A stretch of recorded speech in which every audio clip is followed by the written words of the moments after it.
Alhamdulillah wa syukurillah ala ni'matillah wa la hawla wa la quwata illa billah. Asyhadu an la ilaha illallah wahdahu la syarika lah wa asyhadu anna Muhammadan abduhu wa rasuluhu la nabiyya ba'da. Allahumma shalli wa sallim wa barik ala nabiyyina Muhammad wa ala alihi wa ashabihi wa man tabi'ahum bi ihsan ila yaumiddin.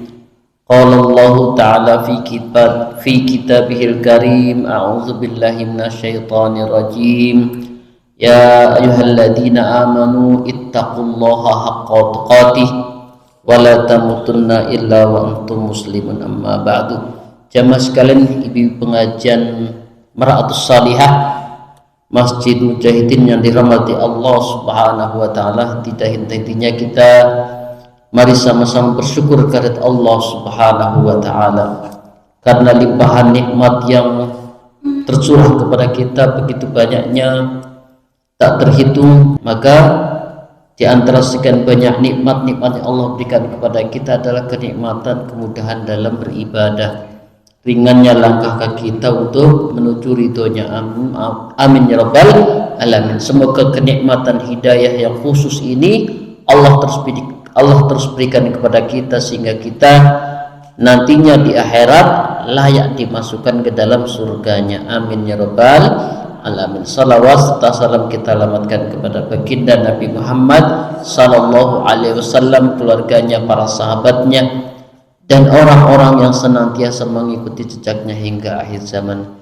Jamaah sekalian, ibu yang dirahmati Allah Subhanahu wa taala, kita bertemu kembali di malam Selasa. Seperti biasa kita belajar agama, sama-sama murojaah, sama-sama memperbarui iman. Karena iman itu yang ada di dalam hati kita seperti baterai untuk handphone, terkadang habis. Adapun kalau iman, ya habisnya karena kita terkadang berbuat maksiat. Karena sifat iman itu kadang naik kadang turun, yazidu wa yanqus. Ketika seorang habis baterainya, ketika seorang beramal soleh, dia naik imannya, ya. Ketika dia maksiat, berkurang imannya. Maka setelah ini mungkin pulang dari pengajian, dari masjid, full, baterainya penuh. Seminggu, sehari, 2 hari, 3 hari, 4 hari, sampai 6 hari berkurang, ya. Bisa jadi karena lingkungannya, bisa jadi karena banyak masalah, atau bisa jadi karena urusan-urusan lain yang menyibukkan kita dari untuk memperbaiki iman. Maka majelis yang rutin ini hendaknya kita rutin untuk hadiri dalam rangka memperbarui iman. Atau juga seperti tanaman-tanaman yang ada di rumah panjenengan semua harus disiram, karena iman itu bagikan tumbuhan yang tumbuh di dalam hati. Kalau tidak dijaga, dirawat, mati. Atau mungkin banyak hama atau banyak rumput-rumput liar yang bisa merusak tumbuhnya tanaman-tanaman. Maka orang beriman tentu akan perhatian terhadap kondisi imannya yang ada di dalam hati. Dia dirawat, dijaga, karena iman adalah roh dalam hati yang menghidupkan manusia. Maka kita bersyukur kepada Allah Subhanahu wa taala diberi kemudahan untuk hadir di majelis ilmu. Alhamdulillah. Pada malam hari ini kita masih membahas tentang karakteristik hamba yang dicintai oleh Allah Subhanahu wa taala. Pada malam hari ini masuk ke karakter yang kelima, ya. Apa karakteristik hamba yang dicintai Allah? Yaitu yang kelima, bu'duhum an kabairid dzunubi wa idaibil atham. Jauhnya dari dosa-dosa besar dan kejahatan-kejahatannya, keburukan-keburukannya. Maka orang yang dicintai oleh Allah, ya, tidak akan nyicip-icip, tidak akan coba-coba menjerumuskan diri ke dalam dosa besar. Karena dosa besar ini suatu yang bisa menjadikan seorang sebab utama masuk neraka. Maka Allah Subhanahu wa taala berfirman, walladzina yad'una ma'allahi ilahan akhar wala yaqtuluna an-nafsa allati harramallahu illa bil haqqi wala yasnun. Ada 3 dosa utama jamaah sekalian yang disebutkan dalam ayat ini. Yang pertama adalah tidak menyembah kecuali Allah yang disembah, tidak menyekutukan Allah, ya. Walladzina la yad'una ma'allah, dia tidak menyeru kecuali Allah Subhanahu wa taala. Yang kedua, membunuh jiwa, membunuh manusia, ya. Yang ketiga, berzina. Ini 3 dosa besar yang dijelaskan dalam Al-Quran. Walladzina la yad'una ma'allahi ilahan akhar wa la yaqtuluna an-nafsa allati harramallahu illa bil haqqi wa la yasnun.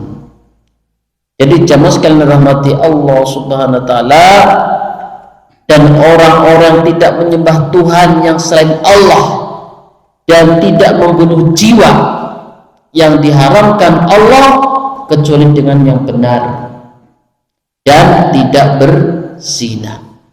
Dan ketiganya ini Masya Allah jemaah sekalian masih ada zaman sekarang. Apa alasan Allah Subhanahu wa taala membuat kategori 3 dosa besar, ya? Kalau di malam Sabtu itu sudah hatam kitab 75 dosa besar yang ikut malam Sabtu Legi, ya, sudah hatam 75 dosa besar. Dan ini dijelaskan 3 dosa besar jemaah sekalian. Dan orang beriman, hamba yang dicintai oleh Allah, tidak akan nyenggol-nyenggol 3 dosa besar ini, ya. Kata ulama bahwasannya dosa itu bertingkat-tingkat. Yang paling besar, yang paling tinggi kedudukan kemudorotannya, itu menyekutukan Allah karena berkaitan dengan hak-hak Allah, ya.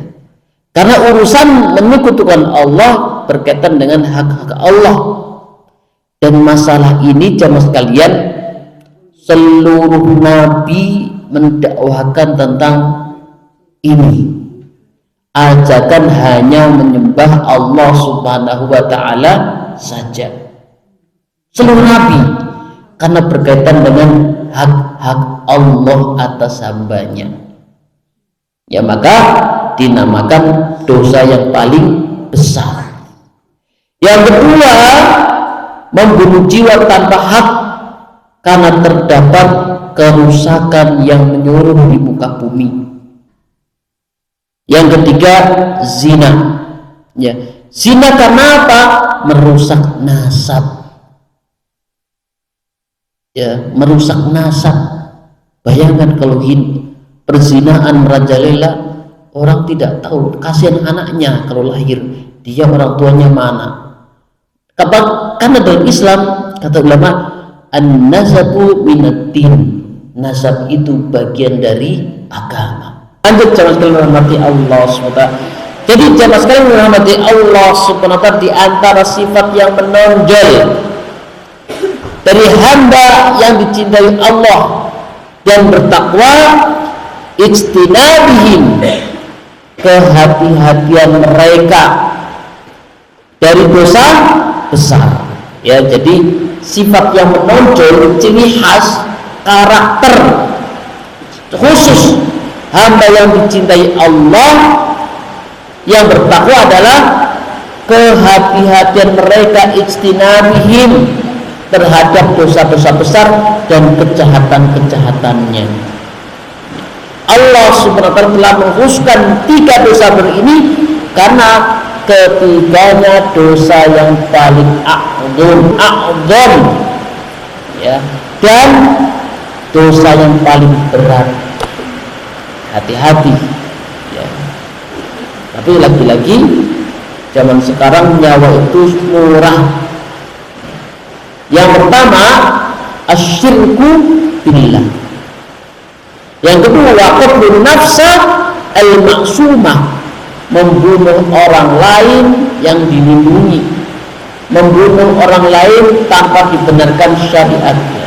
Masya Allah, Allahumma sholli wa sallim, ya, ucapannya luar biasa. Wazina, dan zina. Ini top 3 besar dosa besar, hati-hati. Maka fa'amma syirku fahuwa muta'alliqun bihaqqillah ala ibadih. Adapun syirik, yaitu yang berkaitan dengan hak-hak Allah atas hambanya, makanya dosa besar. Bayangkan jemaah sekalian, kita setiap hari dijaga oleh Allah, diberi kesehatan, diberi rizki, diberi nikmat, kok bisa-bisanya menyekutukan Allah? Kan tidak pantas. Kacang lupa kulitnya. Kita diberi rizki oleh Allah, badan kita yang semuanya sempurna, kan gak pantas kalau beribadah kepada selain Allah Subhanahu wa ta'ala. Maka rasa syukur kita kepada Allah adalah dengan beribadah, dengan tidak menyekutukannya. Maka yang pertama, dan ada pun menyekutukan Allah, yaitu yang berkaitan dengan hak-hak Allah atas hambanya, dan itu dosa la yaghfirullah, tidak diampuni. Liman mata alaih, ketika seorang mati belum sempat bertobat, ya. Jadi ini ada orang menyekutukan Allah, ya, berdoa kepada selain Allah, dan orang yang melakukan kesyirikan belum sempat bertobat ketika mati, la yaghfirullah, tidak diampuni oleh Allah. Tapi kalau mati dia sempat bertobat, diampuni. Karena liman mata alaih, siapa yang mati dan keadaan menyekutukan Allah, la yaghfirullah, tidak diampuni. Sebagaimana dalam firman-Nya, kama qala Allah Ta'ala, innallaha la yaghfiru ay yushraka bih.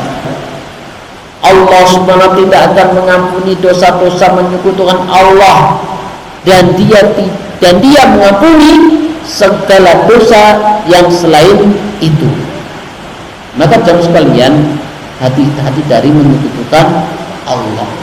Sebetulnya jemaah sekalian, silahkan mempertahankan adab, silahkan, selama tidak ada unsur ini, ya. Kan kata orang nguri-nguri budaya, gitu kan, silahkan selama tidak ada unsur ini, ya. Karena kita kalau sudah menjadi muslim harus patuh kepada syariat Islam. Karena permintaan Islam al-istislamu bit-tauhid wal inqiyadu bit-ta'ah wal bara'atu bisyirki wa ahlihi.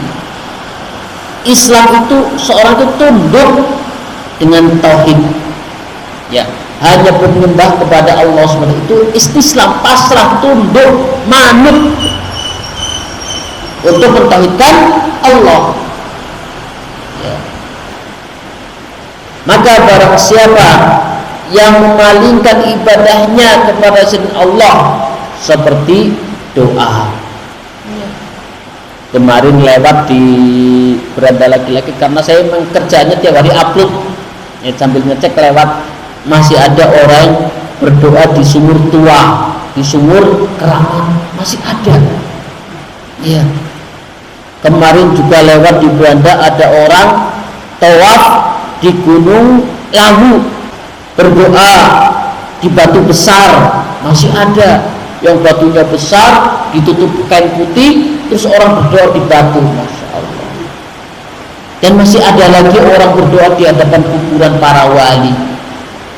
Makanya nek diajak piknik ziarah kubur, luruskan niat, ya, luruskan niat, jangan sampai ziarah salah niat, akhirnya apa?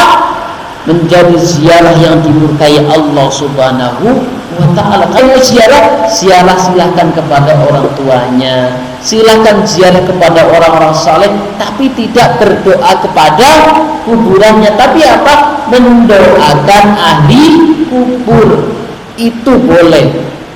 Karena pada prakteknya masih ada yang sampai mundur-mundur, sampai kayak berjalan di hadapan raja ke kuburan, gitu kan. Ada, dengan cek di YouTube ada. Jadi mau ke pemakaman kuburan dadak ngesot itu tidak boleh. Yang kemudian istighosah, minta tolong kepada Allah selain Allah. Nazar, misalnya Pak, besok nih anak saya lulus keterima di perguruan tinggi, tak nyembelih kerbau terus kepalanya tak persembahkan ke Nyi Roro Kidul, ini tidak boleh.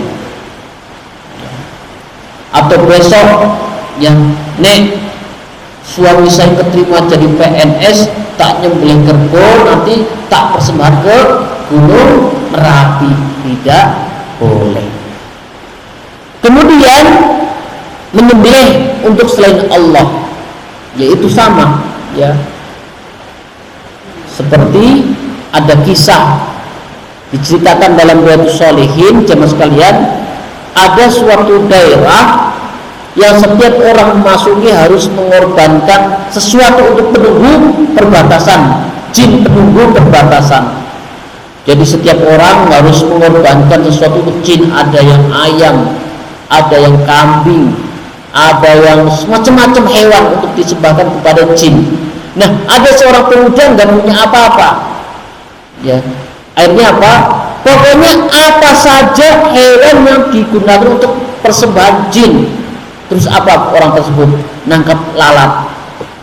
Ya, nangkap lalat. Ayam nggak punya, bebek nggak punya, apalagi kambing. Akhirnya apa? Agar dia bisa lewat, dia nangkap lalat. Kemudian apa? Dipersembahkan kepada jin, akhirnya dia bisa lewat. Kata Rasulullah, dia masuk neraka gara-gara lalat. Jamaah sekalian rahmati Allah Subhanahu wa taala. Dan adapun membunuh jiwa yang dilindungi, ya, jadi ini ada turis atau kita punya tetangga bukan muslim, itu haram dibunuh karena di bawah perlindungan pemerintah. Makanya zaman dulu sempat viral sweeping orang bule haram, karena mereka di sini di bawah perlindungan pemerintah. Bahkan siapa saja yang membunuh kafir mu'ahad, maka dia tidak akan merasakan raihatul jannah. Siapa yang membunuh kafir mu'ahad, orang yang selain Islam yang dilindungi, namanya apa? Punya paspor. Yang kedua, punya KTP. Jadi dengan punya tetangga bukan muslim punya KTP, itu tidak boleh diganggu. Ya, karena apa? Kafir mu'ahad. Dan siapa yang nekat membunuhnya, maka tidak akan mencium wanginya bau surga. Ya. Jadi dalam hal muamalah kita wajib berlaku adil, amanah, sekalipun bukan muslim. Termasuk dosa besar membunuh jiwa yang dilindungi, dijaga, dan itu termasuk kejahatan yang keji, jemaah sekalian, karena berkaitan dengan hak nyawa. Rasulullah sallallahu alaihi wasallam sabda, "Lusulud dunya ahwanu 'ala Allahi min qatli mu'minin bi ghairi haqqin." Kata Rasulullah, hancurnya dunia ini lebih ringan, Masya Allah, hancurnya dunia lebih ringan daripada, ya, di sisi Allah, daripada membunuh seorang mukmin tanpa alasan yang benar. Ya, berapa ratus jiwa yang di Sumatera meninggal, padahal ada di antaranya muslim. Satu muslim saja terbunuh tanpa alasan, itu lebih besar daripada hilangnya dunia.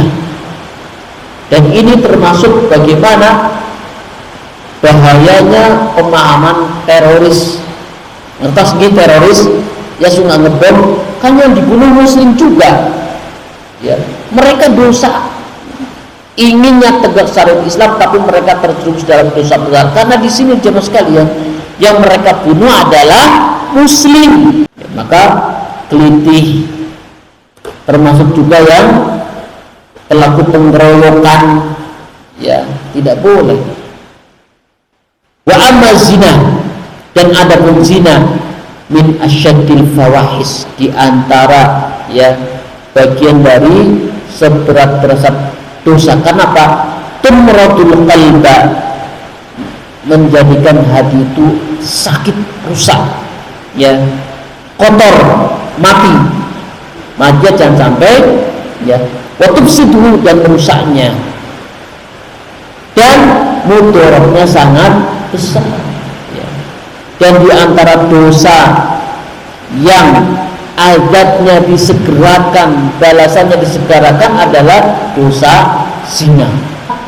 Zina itu merusak nasab, ya, membuat hati sakit, mati, dan dampaknya bukan hanya pelakunya tapi masyarakat. Maka Ibnu Qayyim al-Jauziyah mengatakan bahwa maksiat baik yang kecil maupun besar pastilah akan memberikan dampak buruk bagi hati, badan, dan masyarakat, ya. Maka yang pasti adalah melemahkan iman.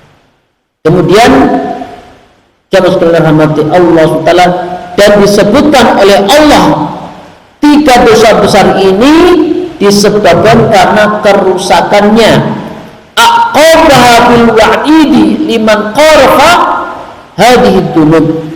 Maka Allah Subhanahu wa taala berfirman, wa may yaf'al dzalika yalqa asama yudha'af lahul adzabu yaumal qiyamah wa yahnut fihi muhana. Dan Allah Subhanahu wa taala mengancam bagi orang-orang yang melakukan 3 besar itu, salah satunya zina, terhadap orang-orang yang melakukan dosa ini dengan siksaan yang pedih dan berlipat ganda, yakni neraka jahanam. Jadi neraka jahanam itu neraka yang paling bawah, ya.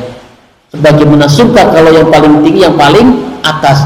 Neraka yang paling panas, neraka paling bawah, ya.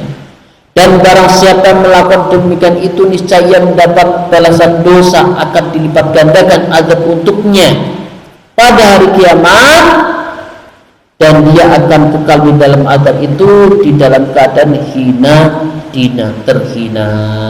Maka kita berlindung kepada Allah Subhanahu wa taala agar senantiasa menjauhi 3 dosa besar ini, ya. Jangan sekali nyenggol, ya, karena dosanya berlipat ganda.